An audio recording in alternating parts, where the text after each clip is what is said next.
La vista de un accidente de tránsito tiene un efecto moderador sobre el conductor que contempla la escena. El mismo conductor que 10 minutos antes iba conduciendo el vehículo a máxima velocidad, lo más probable es que 10 minutos después de pasar por el lugar de accidente haya reducido la velocidad y con ambas manos sobre el timón prosiga su curso con gran conciencia de la seguridad. Hay una reacción psicológica en masa a casi todos los accidentes. Cuenta con características buenas y malas. Las reacciones psicológicas a los accidentes o a los incidentes violentos son muy variadas. Algunas de estas reacciones son choque emocional, incredulidad, histeria, pánico. De todas las mencionadas, el pánico es la peor, ya que se trata de una reacción violenta y sin razón.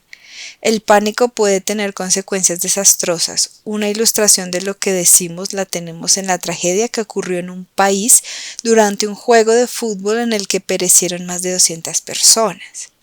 Para escapar del gas lacrimógeno, el cual solo causa una incomodidad temporal, la muchedumbre aterrorizada se abalanzó hacia la puerta de salida y en una estampida horrible por escapar se atropellaban los unos a los otros, muriendo terriblemente destrozados bajo el peso de miles de personas o sofocados por la falta de oxígeno.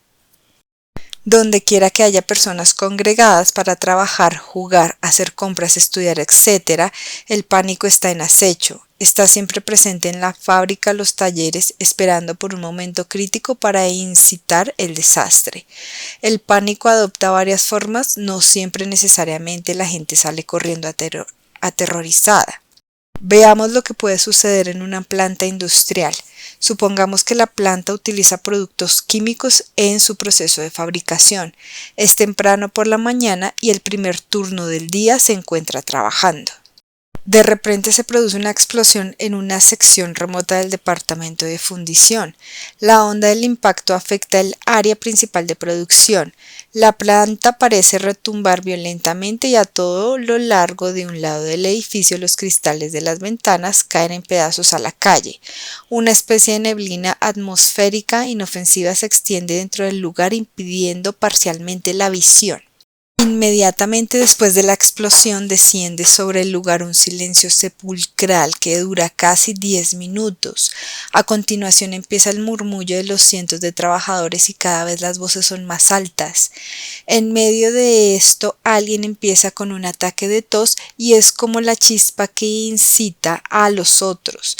De algún lado sale una voz que grita ¡gas! En menos de 10 segundos empiezan los gritos y acto seguido el pánico. En realidad nadie ha sufrido ni siquiera un arañazo como consecuencia de la explosión. No ha habido daño alguno con excepción de los cristales de las ventanas, pero el temor a lo desconocido ha tomado posesión de los trabajadores. Dos supervisores que se encuentran en las áreas de producción en cuanto oyen la explosión saben inmediatamente el origen de la misma y lo que significa.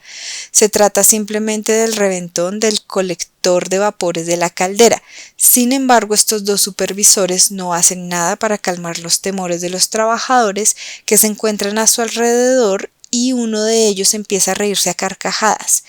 2 horas más tarde el encargado de la planta está hablando con los periodistas. Mueve la cabeza y con una expresión triste en su cara mira hacia la puerta de entrada de mercancías en donde se encuentran 6 cadáveres.